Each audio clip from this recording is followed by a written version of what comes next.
Hello साथियों, मुज़क्किर classes में आपका स्वागत है। मैं पर डे 5 क्वेश्चन सीरीज़ करवाता हूं जिसमें आपके सामान्य विज्ञान के क्वेश्चन होते हैं और सामान्य ज्ञान के यानी कि जीके के क्वेश्चन होते हैं। ये सीरीज़ रेलवे के स्टूडेंट्स के लिए इम्पोर्टेंट है, ख़ास करके लिए। वैसे तो सारे कॉम्पिटिटिव एग्जामिनेशन के लिए महत्वपूर्ण है, लेकिन रेलवे के लिए बहुत ही ज़्यादा महत्वपूर्ण है। अभी के जो फॉर्म है रेलवे ALP और रेलवे टेक, इसके फॉर्म पड़े हैं। आगे आने वाले समय में RPF के भी डालेंगे, RPF के लिए भी इम्पोर्टेंट रहने वाले हैं और NTPC के लिए भी ये क्लास बहुत ही ज़्यादा महत्वपूर्ण होने वाली है, क्योंकि इसमें 5 क्वेश्चन जो होते हैं वो प्रीवियस ईयर के क्वेश्चंस हैं।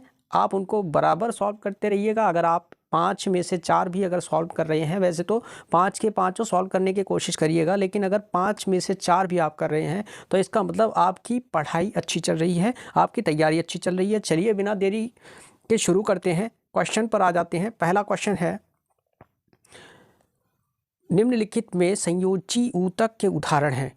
तो ऑप्शन क्या क्या है देख लीजिएगा। लिम्फ है, हड्डियां हैं, रक्त है, या ऑप्शन नंबर डी ए सभी।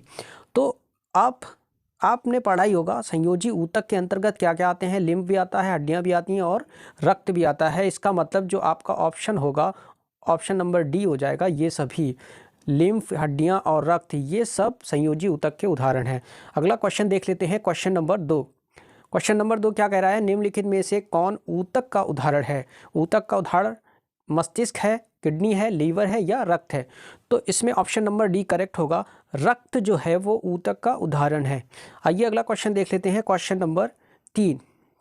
क्वेश्चन नंबर 3 क्या कह रहा है, बहुत ही ज़्यादा इंपॉर्टेंट है। ऊंट का कुबड़ किस ऊतक का बना होता है। आपने देखा होगा ऊंट के ऊपर इस तरीके का एक कुबड़ लगा रहता है, तो ये कुबड़ पूछ रहा है किस ऊतक का बना रहता है।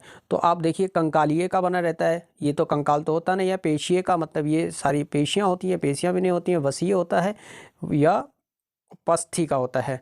तो ये आपका ऑप्शन नंबर सी करेक्ट होगा, वसीय। क्या करेक्ट होगा, वसीय। जो ये कुबड़ होता है वो वसीय ऊतक से बना होता है। आई होप कि आप समझ गए होंगे।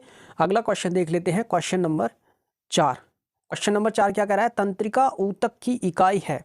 तो तंत्रिका ऊतक की इकाई क्या है, एक्सॉन है, न्यूरॉन है, या वोमेन कैप्सूल है, या गुच्छिका है। तो हमेशा याद रखिएगा, तंत्रिका ऊतक की जो इकाई होती है वो न्यूरॉन होती है। क्या होती है, न्यूरॉन। तो ऑप्शन नंबर बी करेक्ट होगा, न्यूरॉन। तंत्रिका ऊतक की इकाई न्यूरॉन है। अगला क्वेश्चन देख लेते हैं, क्वेश्चन नंबर 5।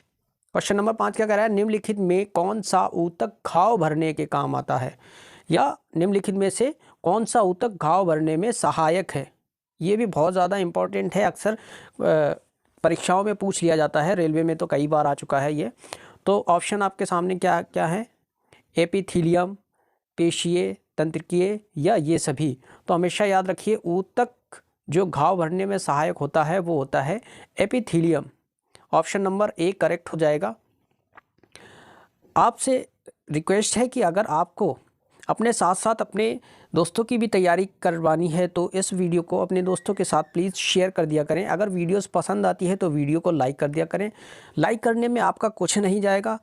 अगर आप इसको लाइक कर देते हैं तो हमें मोटिवेशन मिलता है, मैं और भी इससे अच्छे से अच्छे क्वेश्चन आपको करवा सकता हूँ। तो चलिए आज के लिए इतना ही। आपका दिन शुभ हो। जय हिंद, जय भारत।